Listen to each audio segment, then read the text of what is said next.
together. All right, I love it, man. Hey, it's wonderful to meet you. Thank you so much for taking a minute out today. I appreciate it. Sure thing. So let's begin our journey into your work by asking you this. Like as we noted up front, you're in France, but now you're in Pennsylvania. The global response to COVID was very different everywhere we were, but Yeah. it undoubtedly changed our lives in so many ways. How did you ultimately make it through that pandemic in 2020, and how has it affected the way that you do business and live in 2025?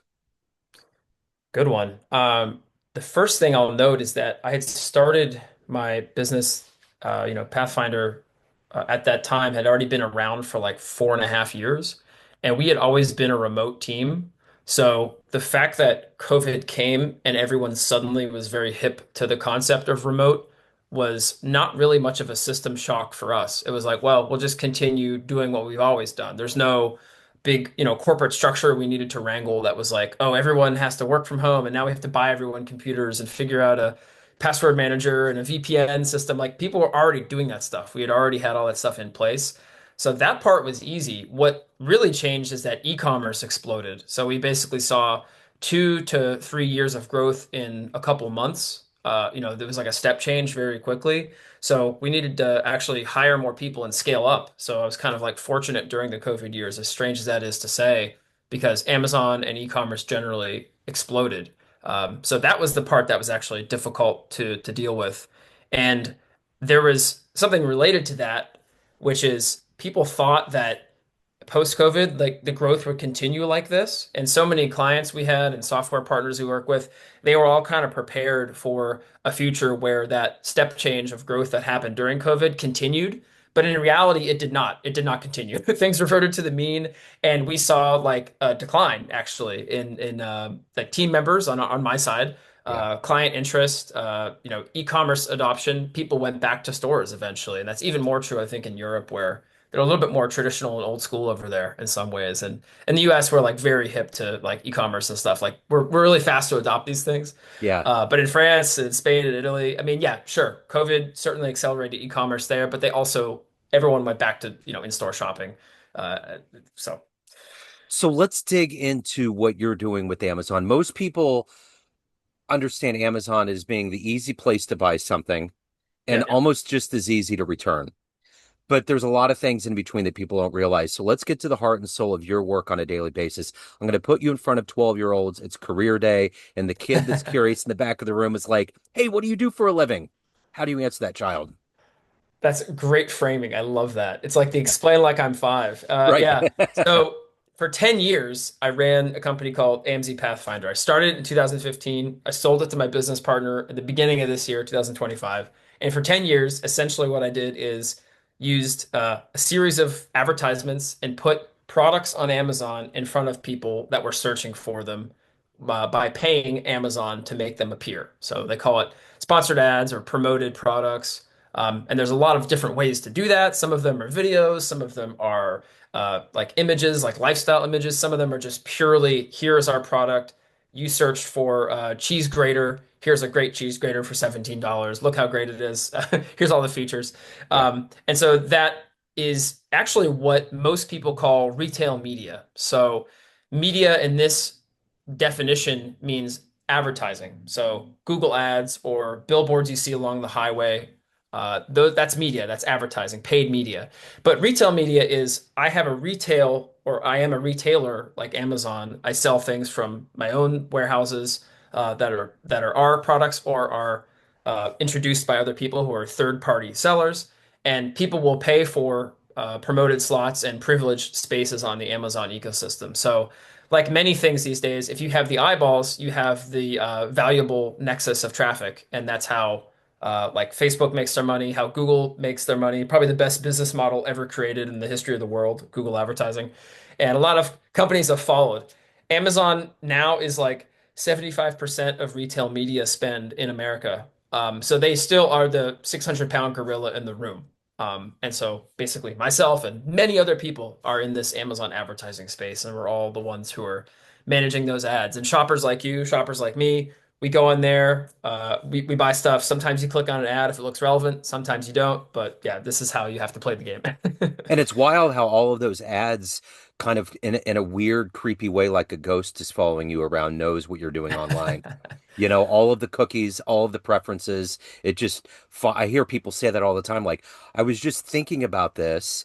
Maybe they went and did a search, but it all showed up in Amazon. It's wild.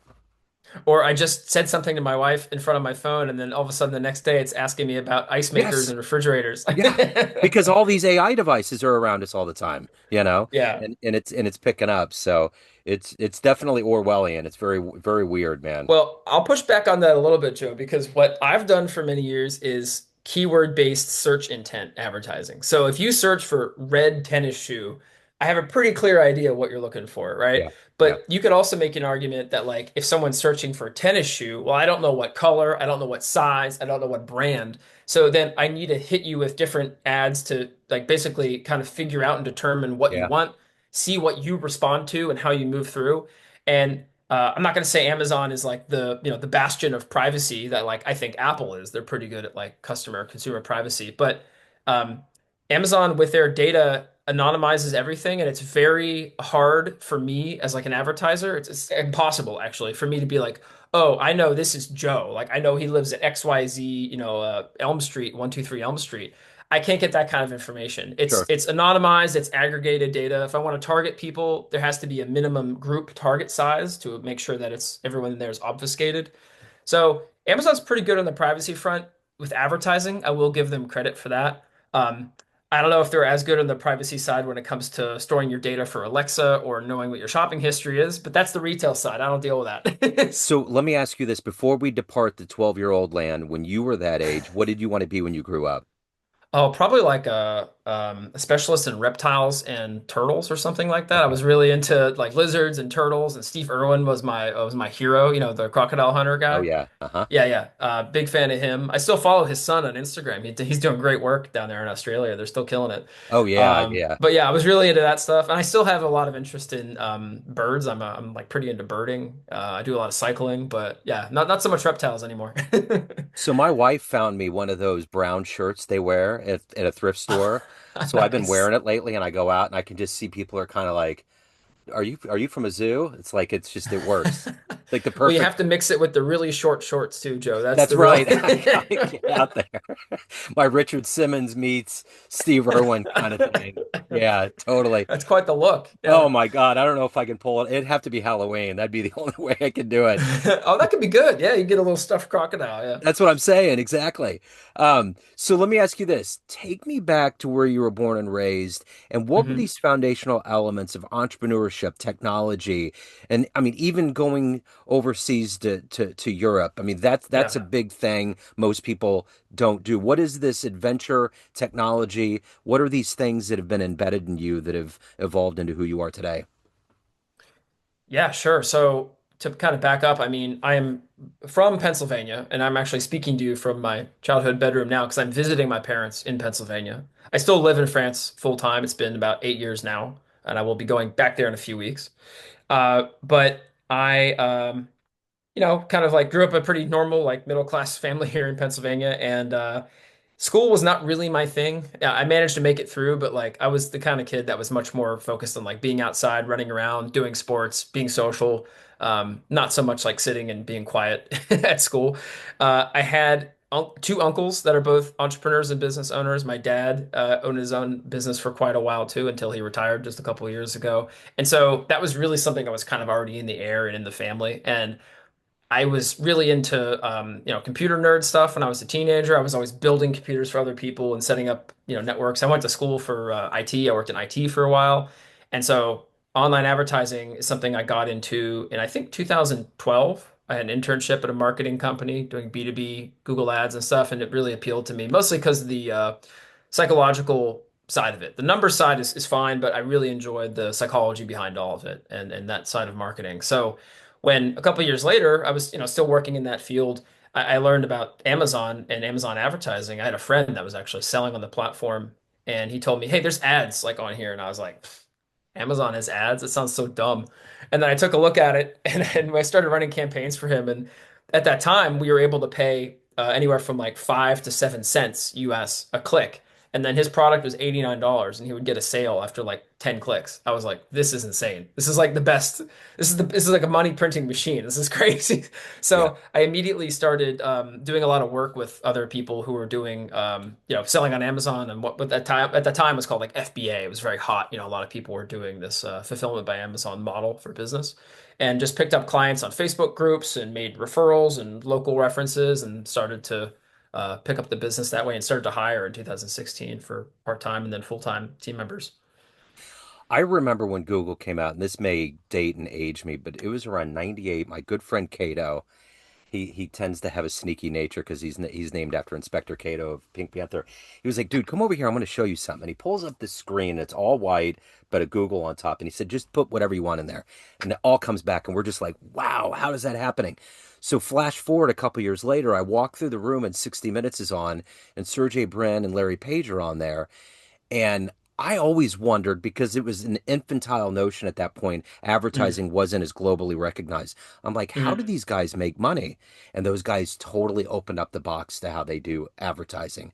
And it was yeah. like that whole world of e-commerce was just exploded my brain. Like that's what everybody's doing. And everybody's mimicking that model. And that's how they made it. And of course, they, have gone on to all kinds of things. But it is amazing how they came up with that idea and it just blew up everywhere. Yeah, they went through a couple ideas first at Google, but they did finally land on PPC, pay-per-click marketing. And if you have the best search algorithm with the most relevant results, the ads will resonate and it just works. And it's the Yes. same thing that's true on Amazon 25 years later, and will continue to be the case until AI eats the lunch of all these things, I suppose. But Google seems like they're on top of that too. Yeah, and it's kind of continued the story a little bit. I mean, after the business started to get some real legs and I started to make like actual money that I could live on. I started hiring, like I mentioned, and then I went to Asia and just started living in Asia, mostly Japan. And I traveled around Thailand. I have a lot of friends that are in this online business network that I've been a member of for a while, and I visited them in various countries. And actually ended up in Europe because my wife, my girlfriend then, now wife, is French. So I ended up there, and that's the big reason why I live in France, along with the cycling. But yeah, it's mostly for the relationship. So I was in Paris during 2001. I landed on September 4th and was in a water taxi on the morning of 9/11. Wow. But yeah, it was that was a wild adventure and I went through London and finally got home. But I remember being in Paris and feeling like the way people interacted with each other, the way just the mix of people, the colors and mixtures and nationalities, it felt really good. Paris, France, that whole vibe just felt good. Is that still something you feel? Yeah, I mean, I'm always excited to go to Paris. I lived there for about a year and a half. We lived other places than somewhere else in the country now, but yeah, at the start of our relationship, we lived there for a while. Yeah, I have really fond memories of being there. It's really nice this time of year. We're recording this like in the fall. That's like the best time to be there. It's like it just smells great. Everyone's got the nice warm clothing on. Like the leaves are coming down. The traffic seems a little bit less loud. Yeah, it's just very pleasant. Yeah. And yeah, I mean, I really do love France deeply in a lot of ways, but I sometimes miss the US too for, various cultural reasons, food reasons, Yeah. yeah, all that. I can totally get that. So, who's been a hero? Who's been an inspirational force that's allowed you to travel, to be an entrepreneur, to be a business owner, and evolve as you are? That's a really good question. I can point to a couple people that I think I've taken a lot of inspiration from in my life in general. Like I mentioned, my father and my uncles are big ones. I look to them for a lot of advice and wisdom through the years, seeing the kind of template that they've set for the businesses they've run. I mean, they have teams that really love their job, people that they are in good relationships with. Like we're not talking like the big mean boss and the people at the company that feel like they're shouted at. These are all situations where there's a very good relationship between the company owner and the team and like people get along. They work there for 10, 15 years. They, raise families, buy houses with the money they make from those jobs. Like that's very inspiring to me. I think that's a lot of what makes America good actually is kind of like that attitude, people like that approach. Like we're kind of a country of small business owners and entrepreneurs and immigrants. It's like that's pretty cool. Um, if you want to talk about more public facing figures, I think when it comes to like the travel side, can't go wrong with Tim Ferriss, kind of the guy who wrote 5 Hour Work Week, or sorry, 4 Hour Work Week. I'd added an hour there. For me, it was more like 55 hour work week for a while, being an entrepreneur. But yeah, the 4 Hour Work Week. This is like kind of a seminal book that came out in must have been like 2006, 2007, about like digital nomads and entrepreneurship through the lens of like the digital approach and the 80/20 principle, all this stuff. Found that was a big inspiration for me and really wanted to got me in the mindset to really travel a lot more. Um, and who else? I guess if you want to look to historical figures, Thomas Jefferson. I'm a big Thomas Jefferson fan. Kind of studied him a lot of my life. I've read a lot of books on him. I was at Monticello actually just 2 weeks ago in Virginia, visiting his home. So yeah, those are the ones I probably look to. So if you could meet one tech entrepreneur, tech mind, or an entrepreneur in general, and spend some time and ask him some questions, is there anybody that intrigues you that might help you on your path that you could meet and talk to? Hmm. Dead or alive? We can go with the ghosts, man. Let's go both ways. Well, I've been an Apple fanboy for many years, so I would have to say Steve Jobs. I mean, if you're talking someone that's past Steve Jobs, I even worked at Apple retail stores many years ago. And yeah, Jobs would be one. Although I'd be terrified to talk to him because I think he wasn't a very nice guy. He was very smart, he was very incisive, but he wasn't kind. Yeah, And maybe current day, like currently living. I like that guy Alex Hormozy. He's really cool. I follow a yeah, lot of his stuff on Instagram, and I've read some of his books. He seems like a really sharp guy. I have friends actually that have been to his workshops and said it was really good. So he yeah. would probably be the current living example. So, what gets you up every day to do this work, to evolve as a professional, but to also take care of your own soul? What's that collective energy for you every day? I think it's really curiosity. So the thing I really liked about Amazon ads and all the years I've worked in it, it is constantly changing. It might be that if I was a lawyer, I would have a practice where I would talk about patent law or I would talk about IP law. Like I have a friend that does that, and that there's a lot to learn there, but I don't think it changes too rapidly. Maybe every 8 months there's a new ruling, there's some kind of landmark court case that changes things. The U.S. government issues a new regulation. Okay, but Amazon, I log onto LinkedIn and every other day there's a new announcement. Oh, I discovered this new dashboard from Amazon. There's this new report. Here's a new tactic I tried. It's crazy how fast it moves. And I think I've become kind of addicted to that over the years. It's like we love the pace of it. It's the bad part and the good part because it's exhausting, but it's also exhilarating. Yeah. So I think that's part of what gets me up and interested in it every day. And especially with what I'm doing now. So in my new role at the combined company, because like I mentioned, I merged my company with my business partners. So we're a much larger firm now. Sellerplex, the new entity, is about 100 plus people, and we do many services for uh, e-commerce businesses and Amazon businesses. And we're working on some AI agents. We're really pushing the boundaries with that stuff now. It's like very cutting edge. I'm doing a little bit of help with that. But I personally am doing something called DSP, which is like display advertising. So it's on an Amazon owned platform and it's a bit more complicated than sponsored ads, the more traditional Amazon search advertising. And there's only a small subset of clients that are really big enough in our portfolio to work with this. So I'm providing a lot more like custom tailored attention and education to them. And thanks to my years of experience with sponsored ads, I can kind of build on that expertise and do that. So it's a new challenge. Like I said, it's curiosity. It's like something I have to learn from the ground up.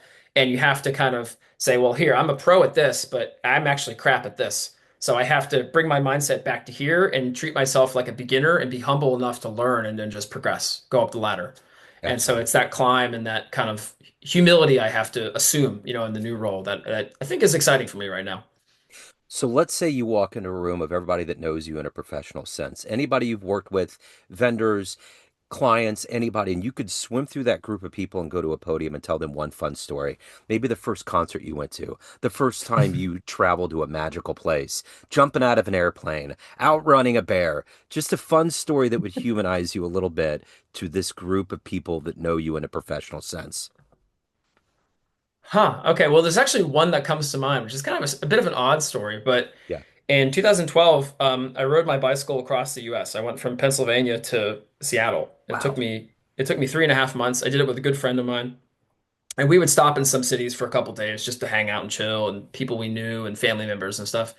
And there's one particular instance where my friend Brian, he had already stopped the trip in Colorado and I continued myself. And I was riding through a part of Wyoming, which was one of the most desolate. empty places I have ever been. Probably was the most desolate, empty place I've ever been, with the exception of some parts of Utah, which is also, quite wide, vast open spaces. And the wind in Wyoming was unbelievable. And I was riding the bike for hours that day, and I was making so little progress because the wind was so brutal. I was exhausted. And I came across this like weird ramshackle set of buildings in some, it wasn't even a town. It was just like a stop on a highway near a gas station. And there were some like people there. And I was like, can I set up my tent up here, like near your building out of the wind? I want to sleep here tonight. I'm just going to rest. I'll get going tomorrow morning.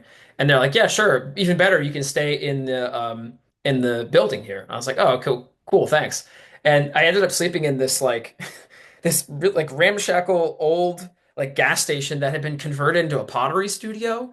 And the wind is like whistling through the glass at night, and there's like all these strange noises that go bump in the night. And I was in my tent, like in the building, kind of scared, but at the same time, I was really thankful these people were kind enough to let me like stay there, and they recognized I was just some random kid on a bike. Yeah, So that was definitely one of the weirdest nights I've ever had, that's like sleeping cool. somewhere very strange.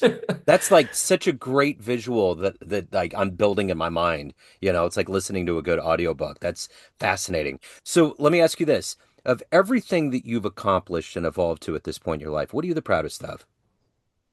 I think professionally, it would be having a team of people that really liked each other, liked the work they were doing, were getting well paid, and were happy to show up and, just be a part of a team every day. That's like I point to that period of time with Pathfinder because I think that was true for like a pretty good stretch of Pathfinder. Once we got to a critical mass of people, the team felt like big enough, that if we went on a team retreat, we needed to get two different vans to, drive the team around. Like we did team retreats in like Madrid and in Italy, and yeah, we did them all go across like places in Europe over the years because most of the team's actually European or European based.